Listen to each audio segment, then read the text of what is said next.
Dr. Matthew Potter, it's wonderful to have you here. And I sit here in the Marketsfield this evening, and you, of course, out there in the lovely pastures of County Limerick. And we're here this evening really just to discuss pandemics. We sit in the middle, I suppose, of something that's unprecedented from a modern perspective and in living memory. But of course, these are nothing new throughout the course of history. And we have to go back, I suppose, to the start of modern history to find the very first one of these that afflicted Ireland. Well, that is correct. Sadly, pandemics have had enormous influence on world history. And one of the first historians to make a study of pandemics was William H. McNeill, who's one of the pioneers of world history. And he wrote a book called Plagues and Peoples, which actually introduced a large audience to the role of disease in influencing events worldwide for the first time. I suppose two major examples that come to mind would have been the devastation wrought by Western diseases when America was discovered in 1492.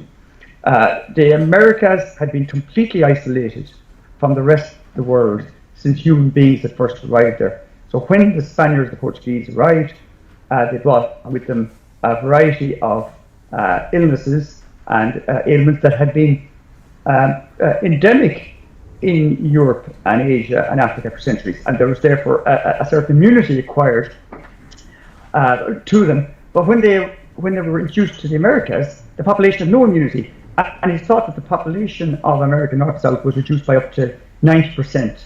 Perhaps 100 million people died as a result of these catastrophic pandemics. The same thing happened, of course, when Europeans first came to Australia and New Zealand and the Pacific Islands, and indeed Siberia. So these were all parts of the world that were that had never been exposed to Western pandemics. But once the connection was made, their populations were decimated. In more modern times, and we'll be looking at later on, the role of cholera in world history has been highlighted. Cholera was endemic in India for centuries, but only moved out of India in the early 19th century. So again, the peoples of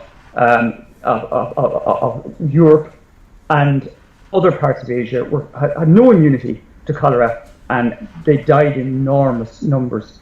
And I suppose the COVID-19 is in that tradition as well, in that it originated in a certain part of the world and then moved globally. But of course, the whole key to these pandemics is mobility.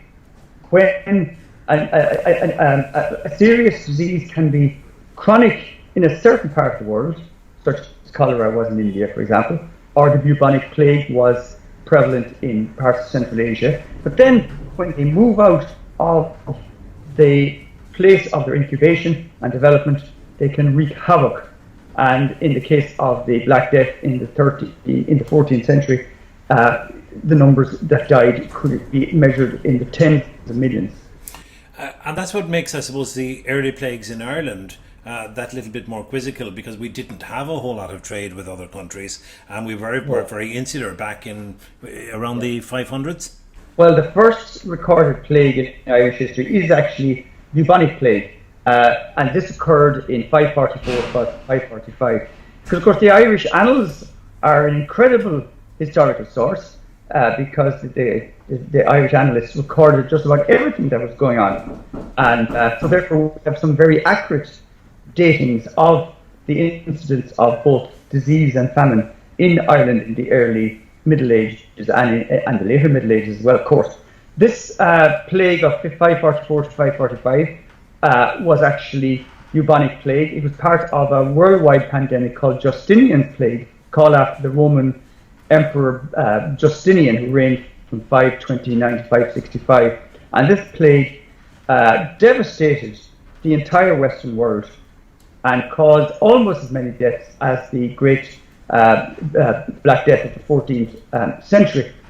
There was then another Great Plague in Ireland from 664 to 668, which is thought killed as many as a third of the population of Ireland. What that plague did highlight, though, was in fact that Ireland was fairly connected to the rest of Western Europe, because this is, remember, the Golden Age, and there were huge numbers of scholars from England and from the continent living in Ireland at the time of this great plague of 664 to 668.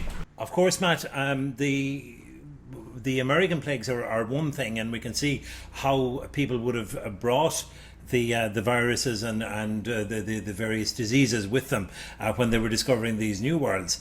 But I suppose the original Irish plague, which would have happened in around the year 500, that was a little different, because Ireland didn't have a whole lot of foreign trade and was pretty insular at that stage as well.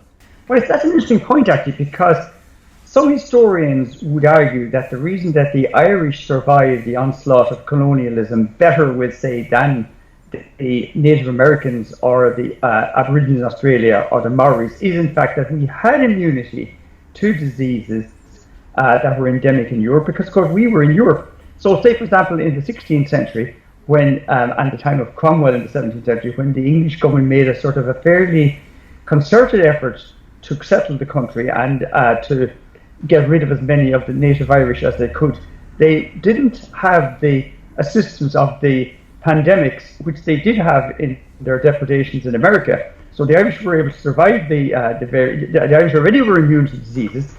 So therefore, you could argue that's one of the reasons why we still exist, whereas the Native Americans, certainly in North America, and the Aborigines in Australia were reduced to a tiny minority in their own country. So ironically, diseases and pandemics probably saved the Irish in that we were already immune to them.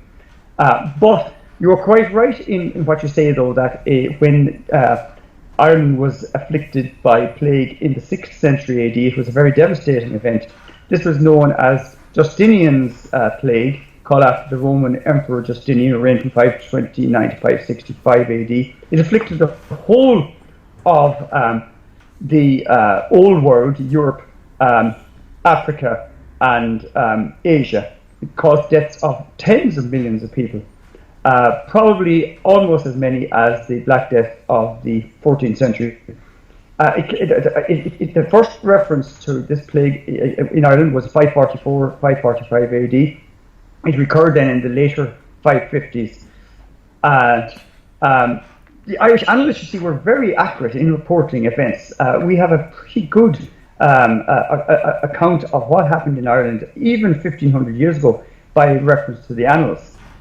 There then was a huge plague in Ireland in the years 664 to 668 AD, that's the 7th century AD, of course.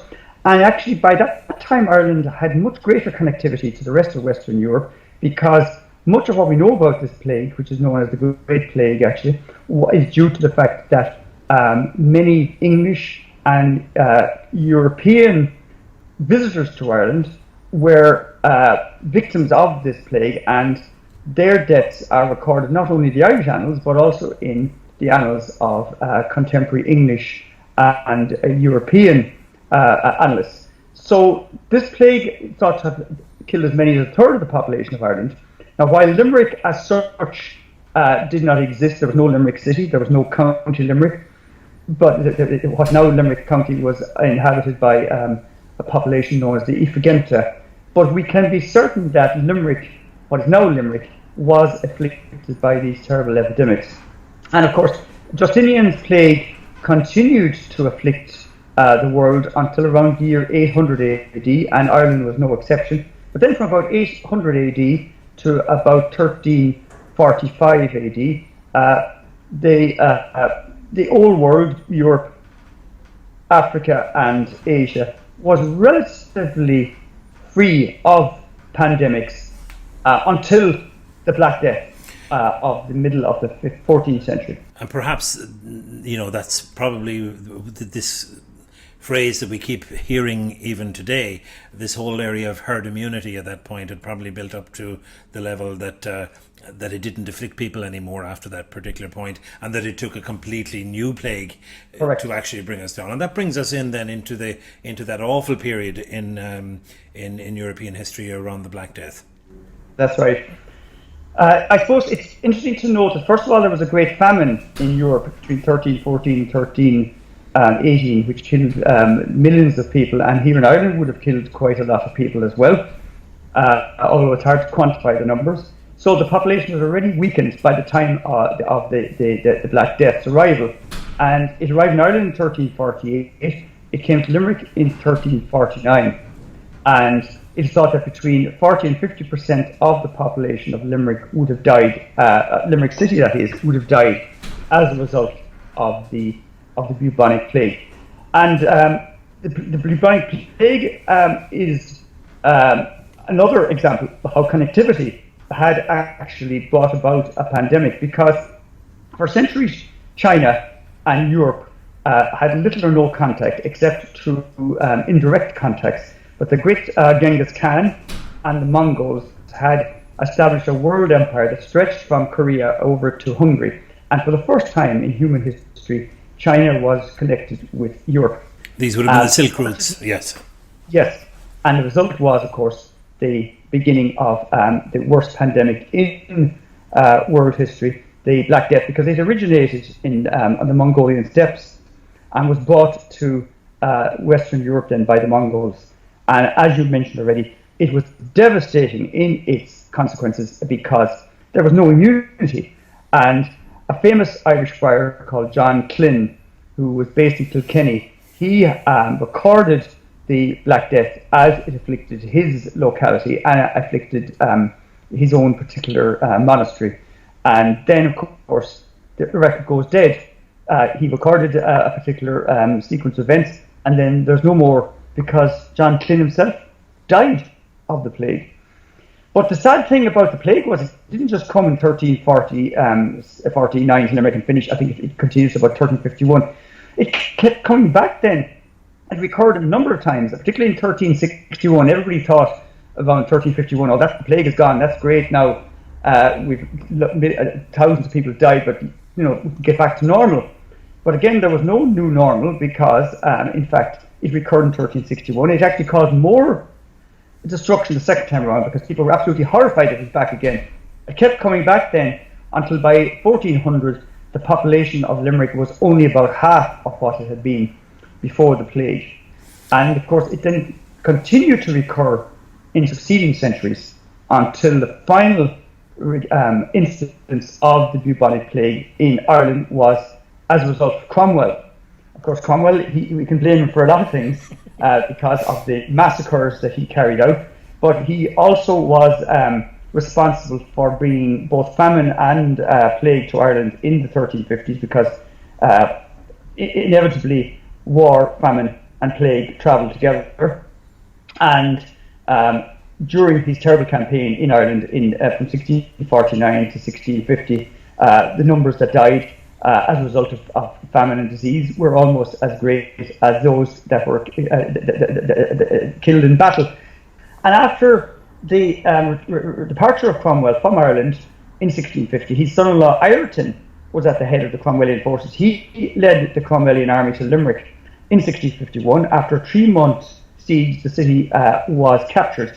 And it's thought that around 5,000 died at this time, not only from the effects of warfare, but also from famine and from the bubonic plague, which some might say was the occasion of vengeance being visited on Cromwell's army, because Henry Ireton, his bloodthirsty son-in-law, who had led the Cromwellian army that captured Limerick, he actually died of the plague himself while resident in Nicholas Street in Limerick, and was brought back to Limerick. But that was the end of the plague in Ireland. It never came back after 1655. And I suppose when we look at it now, and set against what we now know, and the type of numbers and the type of figures, and how people try to humanise now very much the figures that we're hearing on our own TV screens every night. When you say half the population of Limerick died, right. Can you imagine the fear that would have struck into people that didn't understand the transmission, that they didn't have a Tony Holohan coming on the television every night telling them that they needed to wash their hands or whatever. So, this must have been tied up in folklore, it must have been tied up in witches, it must have been tied up in all of that. Yes. Well, there was, you're quite right, it created enormous feelings of panic and fear and horror. In many parts of Europe, for example, the population turned on the local Jewish community and massacred many thousands of them because they blamed them. It was thought, of course, to be a punishment from God, that the sinfulness of man was being visited by this pestilence in the same manner as the biblical plagues.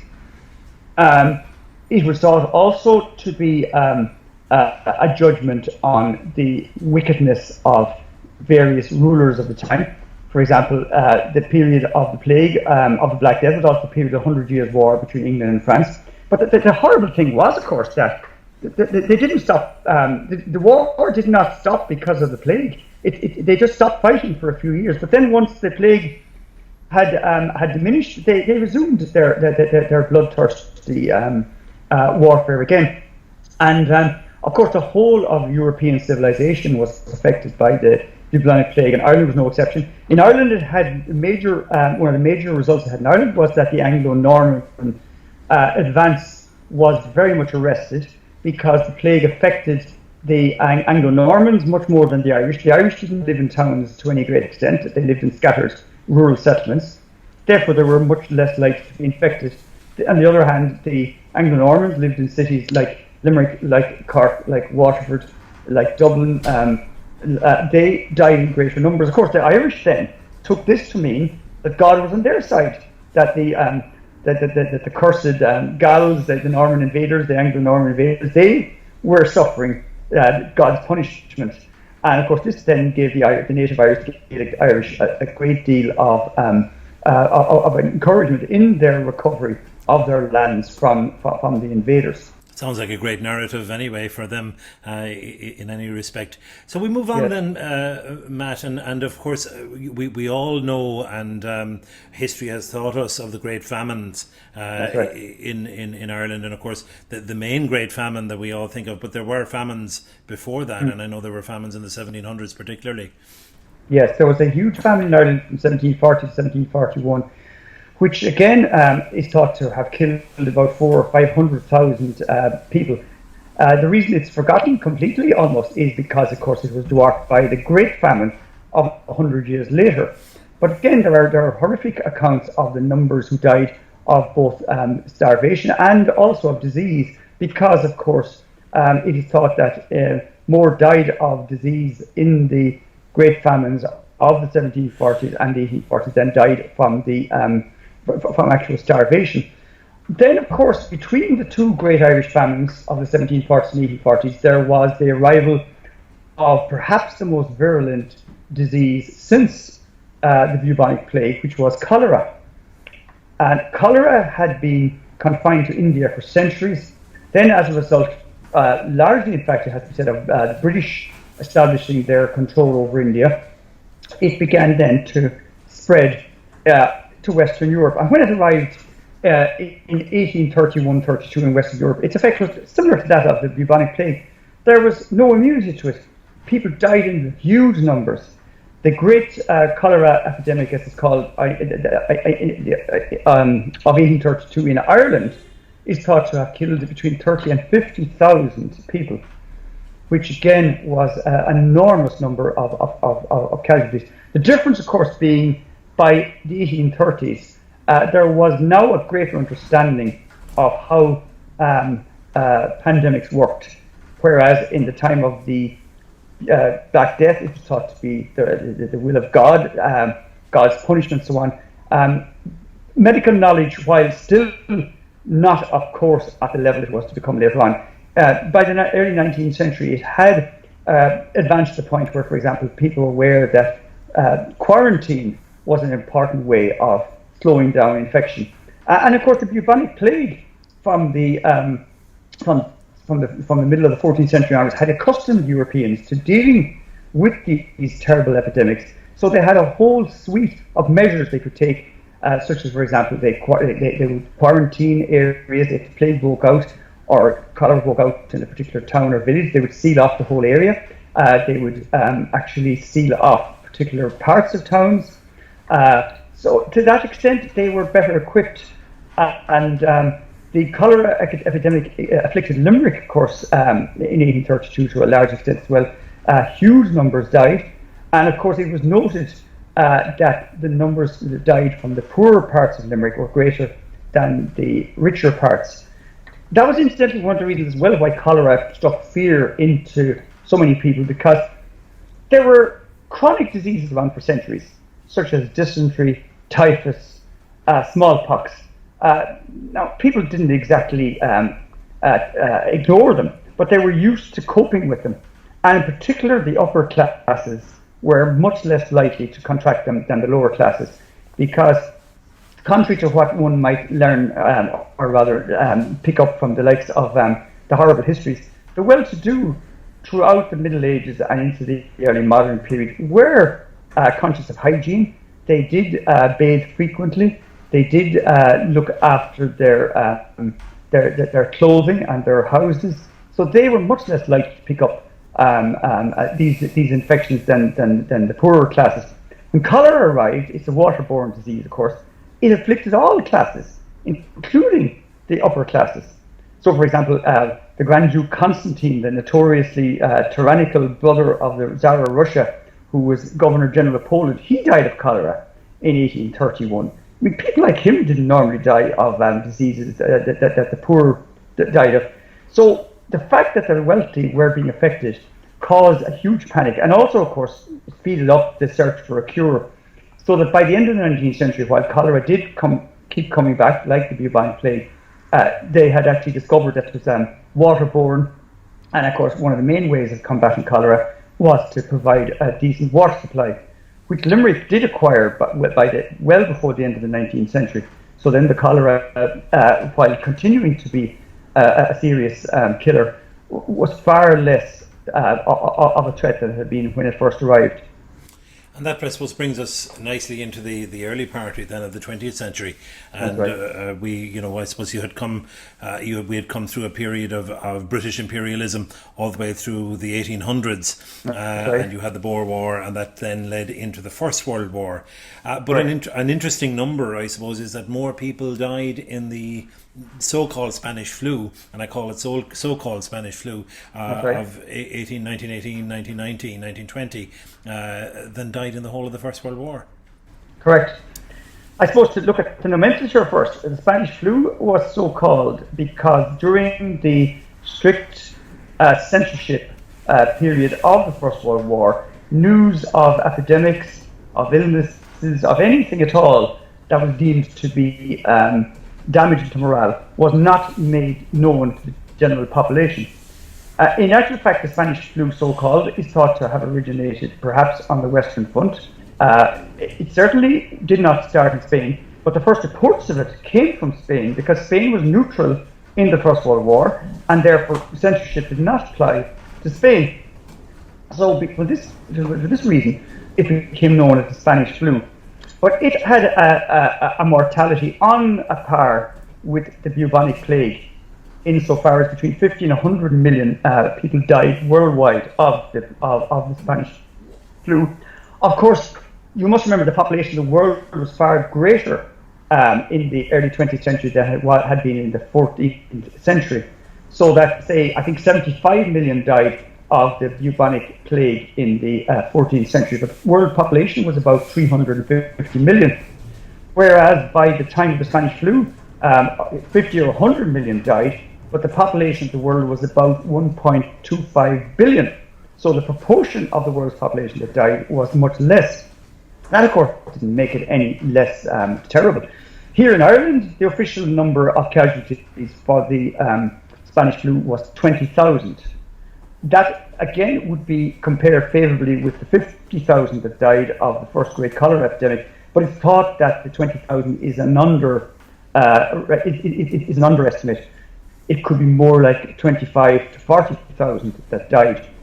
Here in Limerick, then, on the other hand, my good friend and fellow historian Tom Toomey is one of those who has done some research on the Spanish flu in Limerick. Another of my good friends and colleagues, Des Ryan. Tom Toomey estimates that the number who died of the Spanish flu in Limerick between 1918 and 1919 was, he put a figure of 709 on it, but he also thinks that was an underestimate and that the real figure could be more like 1,000. Again, to go back to your point with regard to the bubonic plague, I mean, could you imagine the horror and shock we would feel here in Limerick if we learned that thousands had died from the COVID-19 epidemic? So far, nationally, the figure is about, I think, 1,400, which is still a terribly high number. But just to give an idea of the fear that the Spanish flu would have engendered, that around 1,000 died in Limerick city and county alone. And that on the back of the numbers that also died in the First World War, and I think particularly of the likes of Cuna and how badly an area like Cuna was affected during the First World War. Strangely enough, Cuna was also very badly affected by the Spanish flu. From memory now, I think about 14 young men from Cuna died in the First World War because, of course, they had a big seafaring tradition, so they would have died in naval combat. But it's thought that around 8 or 10 people from Cuna also died during the Spanish flu. And the population of Cuna at that period was around 200. So Cuna emerged from the twin evils of war and pestilence, having lost a very large number. Now, Tom Toomey's research would indicate that, again, not surprisingly, I suppose, that the largest numbers of casualties in the Spanish flu pandemic in Limerick occurred in the wintertime in October and November of 1918. Then there was a period of recovery, and then a second wave occurred in the spring of 1919. Again, of course, we're hearing a lot at the moment about the danger from a second wave. And in this discussion, we've already discussed how these horrible pandemics had a habit of coming back. And in the case of the Black Death, it kept coming back repeatedly, not just simply a second time. But happily, if that's the right term to describe, once the Spanish flu came back the second time, it vanished and never recurred. Yeah, it's quite interesting, and I know from meanders that I would have had through Mount St. Lawrence Cemetery that there are whole areas of Mount St. Lawrence Cemetery where you will identify that graves were opened literally within days of each other from particular geographic areas of the city and county where people were buried, and it's quite obvious from that in that time frame that apparently that area would have been badly hit by the Spanish flu. So we move it on then, Matt, and I suppose we're almost coming back up to date at this stage. There have been various epidemics, I suppose, and we've gone through the polio, we've gone through TB in the meantime as well, and they would have all had major effects, of course, right across Ireland and the Midwest as well, wouldn't they? They would. Tuberculosis now in particular was one of the great scourges of human civilization for centuries, until the middle of the 20th century, when it was possible to find a cure for it.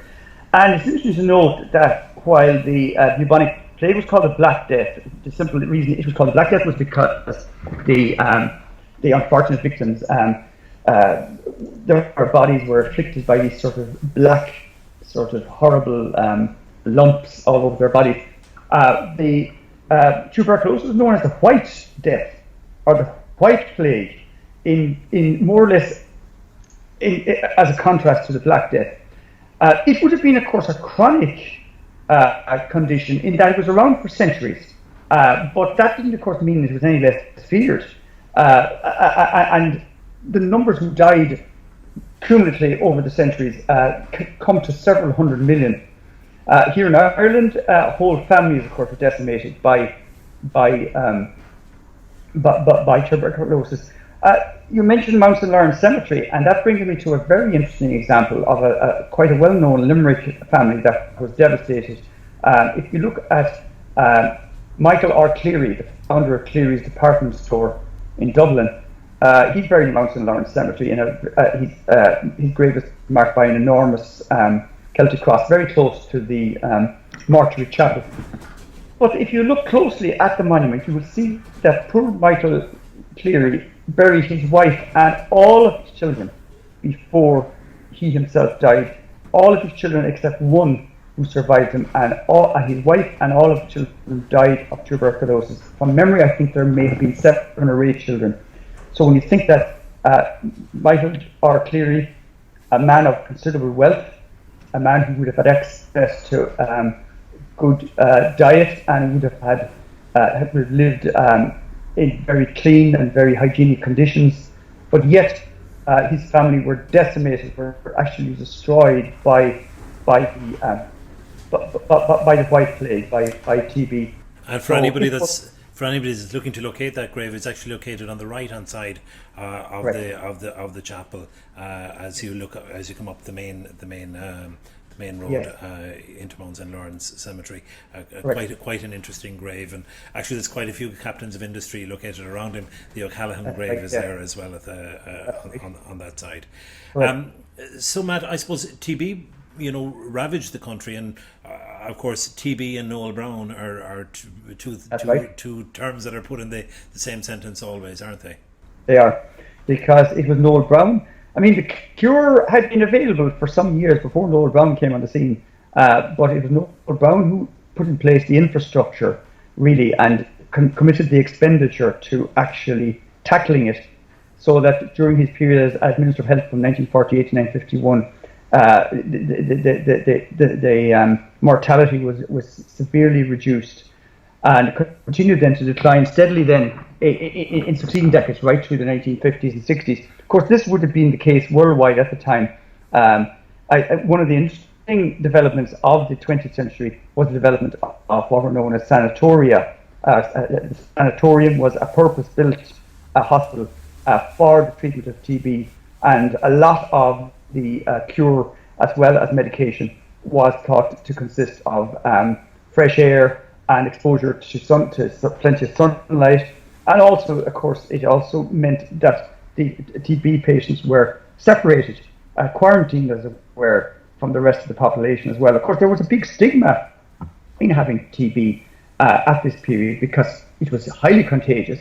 So if one member of the family died from it, oftentimes it would be concealed as much as possible from the